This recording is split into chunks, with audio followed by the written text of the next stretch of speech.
जय हिंद प्यारे साथियों, स्वागत है आपका जीएस वॉरियर में। आज से हम लोग बिहार का भूगोल स्टार्ट कर रहे हैं।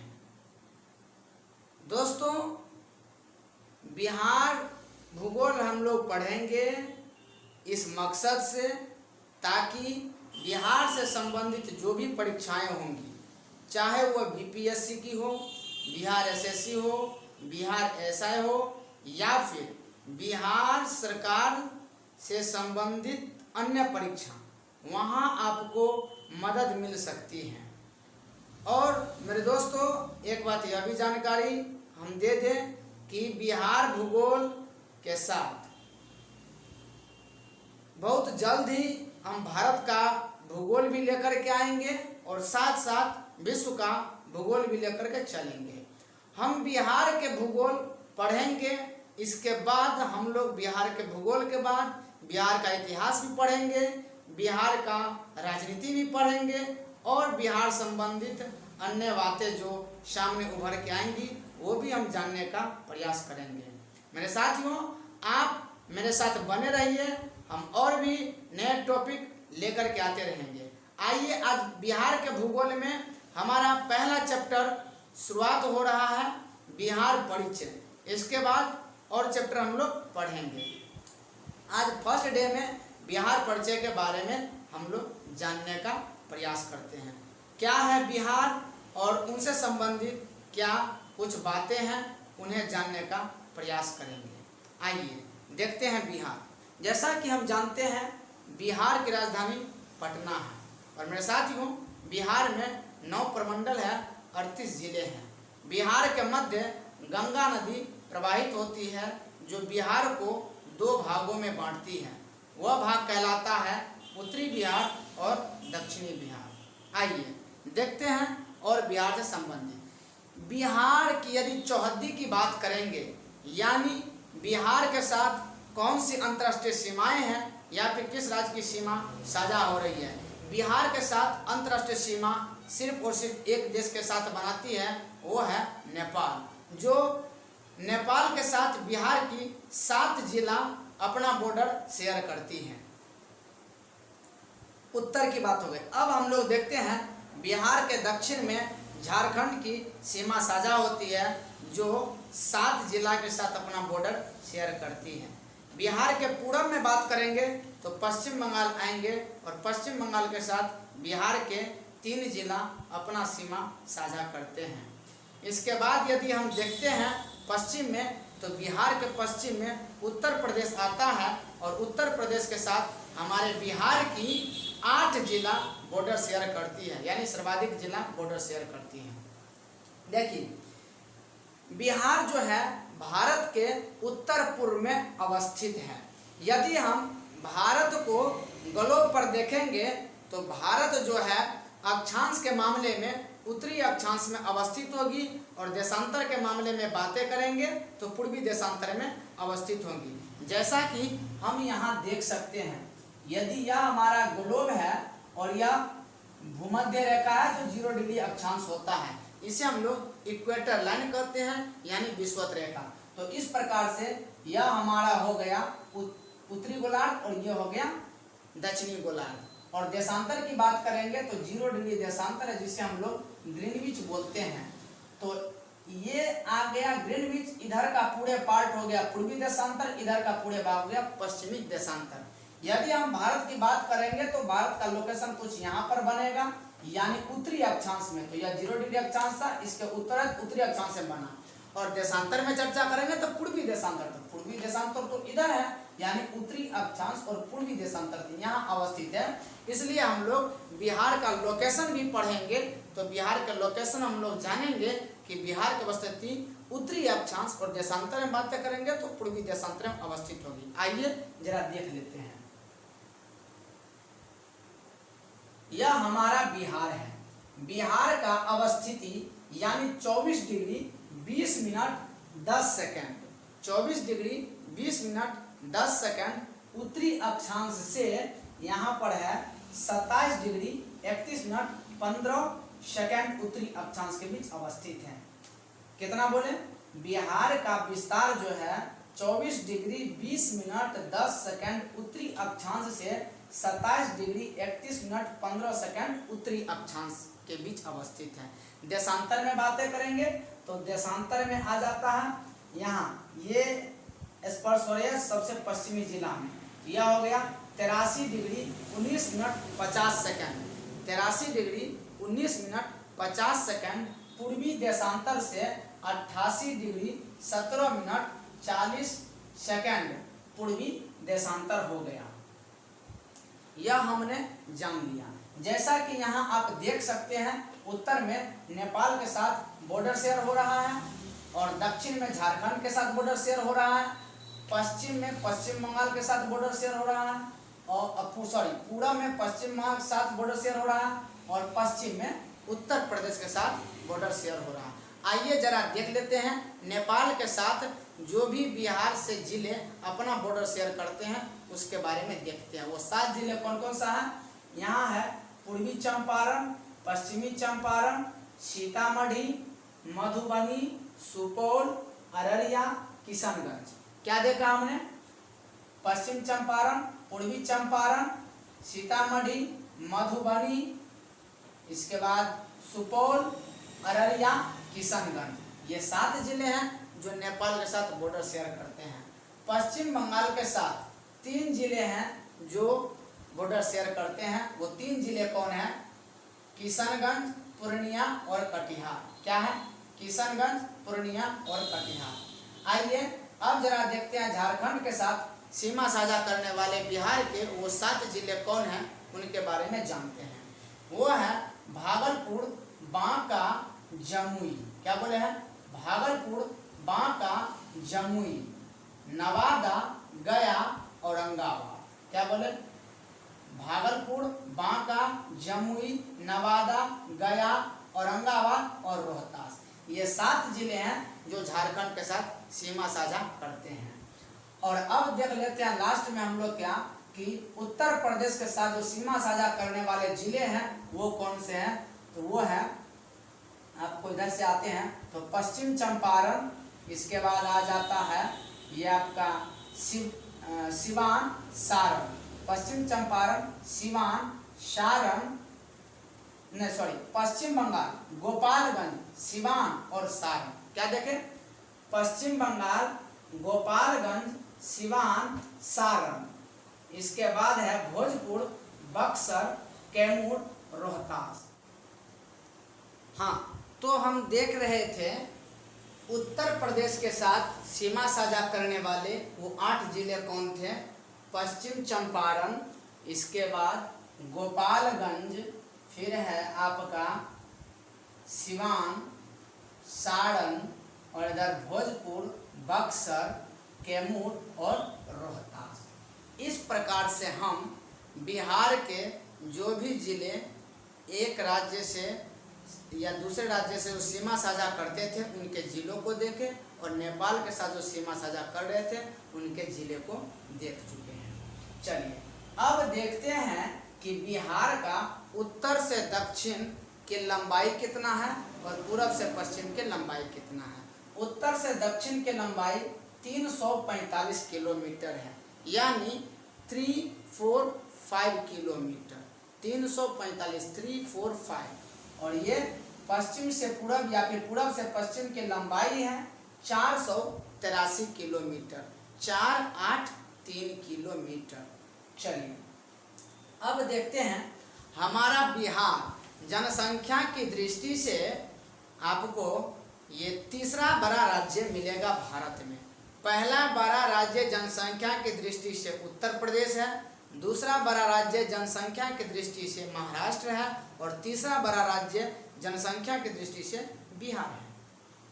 अब देखिए यह हमने देख लिया और बिहार जो है क्षेत्रफल के दृष्टि से 13वां बड़ा राज्य है भारत का।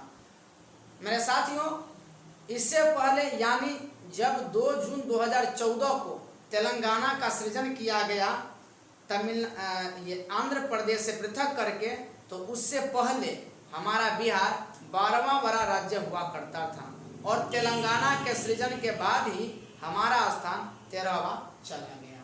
अब देखिए हमारे बिहार का समुद्र तट से दूरी है 200 किलोमीटर लगभग है समुद्र तट से दूरी। और समुद्र तट से यदि बिहार की ऊंचाई की बात करेंगे तो यह 53 मीटर ऊंची होगी। और हमारा बिहार गंगा हुगली नदी मार्ग द्वारा समुद्र से संपर्क बनाता है। अब देखिए हमारे बिहार का क्षेत्रफल 94,163 वर्ग किलोमीटर है। बिहार का क्षेत्रफल 94,163 वर्ग किलोमीटर है, जो संपूर्ण भारत के क्षेत्रफल का 2.86% है।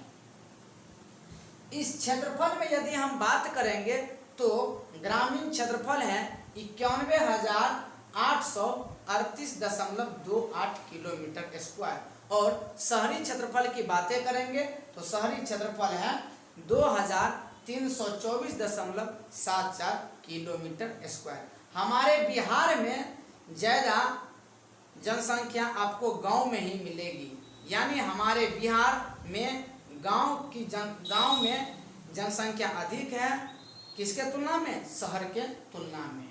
अब देखिए हमारा बिहार जो है मध्य गंगा के मैदान का क्षेत्र है। बिहार गंगा के मैदान को 3 भाग में बांटते हैं, ऊपरी गंगा का मैदान, मध्य गंगा का मैदान और निम्न गंगा का मैदान। ऊपरी गंगा के मैदान में आप पूरा उत्तर प्रदेश ले लीजिए, मध्य गंगा के मैदान में बिहार कर दीजिए और निम्न गंगा के मैदान में उधर आ जाता है आपका पश्चिम बंगाल। भारत के मामले में पश्चिम बंगाल ले लीजिए और बांग्लादेश तो अपना कंट्री में आ जाता है। चलिए ये हो गया। अब देखिए हमारा बिहार कृषि क्षेत्र में अन्य राज्यों की तुलना में अग्रणी है। उसमें भी देखा जाए तो हमारे बिहार में चावल का उत्पादन पूरे देश के उत्पादन का 15% उत्पादन करता है बिहार।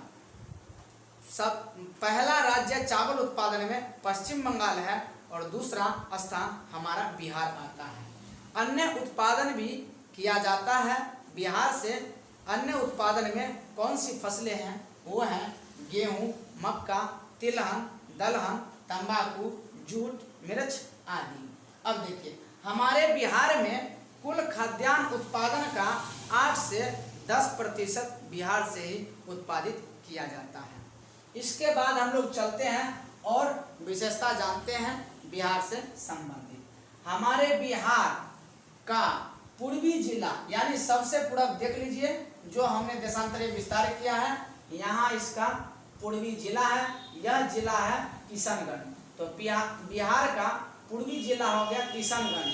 यदि बिहार का पश्चिमी जिला कहेंगे तो देखिए यहाँ पर पश्चिमी जिला आ गया, यह पश्चिमी जिला है आपका कैमूर।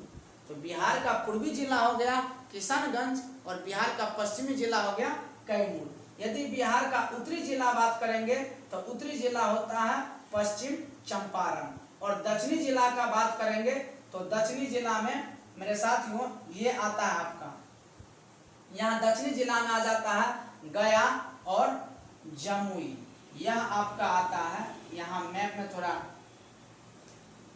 देखिए, ये आपका आता है, ये गया जो है ये, और इसके बाद जमुई आता है, यानी यहाँ ये 2 जिला है जो बिहार का दक्षिणी जिला है। इस तरह से हमने जाना कि बिहार का उत्तरी जिला बिहार का पूर्वी जिला किशनगंज, पश्चिमी जिला कैमूर, उत्तरी जिला पश्चिमी चंपारण और दक्षिणी जिला क्या था, गया और जमुई। साथियों पश्चिमी चंपारण का तात्पर्य है यानी चंपारण का तात्पर्य होता है चंपा जोर अरण्य, यानी चंपा के वृक्ष से आच्छादित क्षेत्र चंपारण कहलाता है। अब देखिए यदि बिहार में क्षेत्रफल की दृष्टि से कहेंगे सबसे बड़ा जिला कौन है, तो बिहार में क्षेत्रफल की दृष्टि से सबसे बड़ा जिला आपका आ जाएगा पश्चिमी चंपारण। या पश्चिमी चंपारण क्षेत्रफल की दृष्टि से सबसे बड़ा जिला आ जाएगा। और क्षेत्रफल की दृष्टि से सबसे छोटा जिला आ जाता है सीतामढ़ी। और ये पूर्वी चंपारण के बीच में एक जिला है, वो है शिवहर। तो हम जान गए क्षेत्रफल की दृष्टि से यानी आकार में सबसे बड़ा जिला पश्चिमी चंपारण और आकार में सबसे छोटा जिला आपका आ जाता है क्या, वो जिला है शिवहर। दोस्तों यह पश्चिमी चंपारण और शिवहर जो है उत्तरी बिहार में ही यह दोनों जिले हैं। यानी उत्तरी बिहार में ही सबसे बड़ा जिला और सबसे छोटा जिला है क्षेत्रफल के अनुसार। अब देखिए एक बात हम यह बता दें, पहले हमारे बिहार में 37 जिला हुआ करते थे और नया जिला यानी 38वां जिला है आपका यहाँ आता है ये, सॉरी अभी ध्यान नहीं आ रहा। देखिए आगे देख लेते हैं हम क्या है। जनसंख्या की दृष्टि से यदि सबसे अधिक जनसंख्या बोलेंगे तो सबसे अधिक जनसंख्या पटना का है और सबसे कम जनसंख्या आपका शेखपुरा का है। जनसंख्या के मामले में यह दोनों जिला यानी पटना और शेखपुरा यह दोनों जिला आपका आता है दक्षिणी बिहार में ही। हाँ, हमने यहाँ पर एक बात बोला था क्या, सबसे अंतिम का जिला कौन है? सबसे अंतिम का जिला है शायद अरवल जिला होगा, सबसे अंतिम जिला अरवल होगा। अब देखिए सबसे अधिक जनसंख्या घनत्व वाला जिला, यानी जनसंख्या घनत्व कहेंगे प्रति वर्ग किलोमीटर में निवास करने वाले व्यक्तियों की संख्या। तो सबसे अधिक जनसंख्या घनत्व है शिवहर में और सबसे कम जनसंख्या घनत्व है कैमूर में। तो शिवहर में 1 किलोमीटर स्क्वायर में 1880 व्यक्ति निवास करते हैं और कैमूर में 488 व्यक्ति निवास करते हैं। अब देखिए सर्वाधिक लिंगानुपात वाला जिला गोपालगंज है और सबसे कम लिंगानुपात वाला जिला मुंगेर है। यह गोपालगंज और मुंगेर बोले हैं, यानी 1000 पुरुष में महिला की संख्या गोपालगंज में 1021 है, यानी 21 महिला ज्यादा है। और मुंगेर में बात करेंगे तो 1000 पुरुष पे 876 महिलाएं हैं। तो हमने लिंगानुपात के मामले में भी जान लिया। अब देखिए सर्वाधिक साक्षरता वाला जिला यानी सबसे अधिक पढ़ा लिखा वाला जिला आता है रोहतास और सबसे कम पढ़ा लिखा वाला जिला आता है पूर्णिया। जनसंख्या घनत्व की दृष्टि में यदि बात करेंगे बिहार का तो जनसंख्या घनत्व की दृष्टि में हमारा बिहार पहला स्थान रखता है यदि राज्य के मामले में पूछा जाए तो। यदि राज्य और केंद्र शासित दोनों मिलाकर के पूछा जाए तब हमारे बिहार की स्थिति 6वें पोजीशन पे आता है। अब देखिए सबसे अधिक वर्षा वाला जिला किशन है। किशनगंज में सबसे अधिक वर्षा होता है और सबसे कम वर्षा वाला जिला है आपका औरंगाबाद। अब देखिए बिहार का सबसे ठंडा जिला और बिहार का सबसे गर्म जिला यह दोनों गया ही है, यानी गया जिला बिहार का सर्वाधिक ठंडा जिला है और बिहार का सर्वाधिक गर्म जिला भी है। अब देखिए सर्वाधिक दशकीय वृद्धि वाला जिला यानी 10 साल में जो जनसंख्या वृद्धि हुआ सबसे अधिक वो कहाँ, 2011 में जनगणना हुआ था, 2021 में जनगणना होना था, लेकिन कोरोना वायरस के प्रकोप के कारण जनगणना की प्रक्रियाएं शुरू नहीं हुई। अब देखिए प्रत्येक 10-10 साल पर जनसंख्या होती है, यानी 2001 में जनसंख्या हुई और इसके बाद 2011 में, तो 2001 से 11 के बीच यानी जनसंख्या वृद्धि मामले में कौन सा जिला अधिक रहा, तो यह अधिक रहा आपका मधेपुरा जिला। मधेपुरा जिला में 10 साल में जनसंख्या वृद्धि सर्वाधिक रही बिहार के अन्य जिलों के तुलना में और सबसे कम दशकीय वृद्धि वाला जिला गोपालगंज रहा।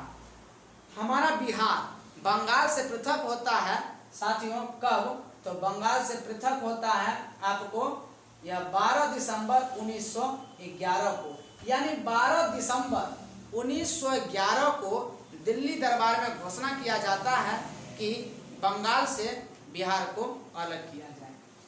22 मार्च 1912 को बिहार का उड़ीसा सहित गठन किया जाता है बंगाल से पृथक करके, यानी 22 मार्च 1912 को। इसलिए हम लोग बिहार में 22 मार्च को बिहार दिवस मनाते हैं। अब देखिए बंगाल प्रेसिडेंसी से अलग होकर के बिहार 1 अप्रैल 1912 से अपना कार्य शुरू करता है और 1 अप्रैल 1936 को उड़ीसा बिहार से अलग होता है। 1 अप्रैल 1936 को बिहार उड़ीसा से अलग होता है।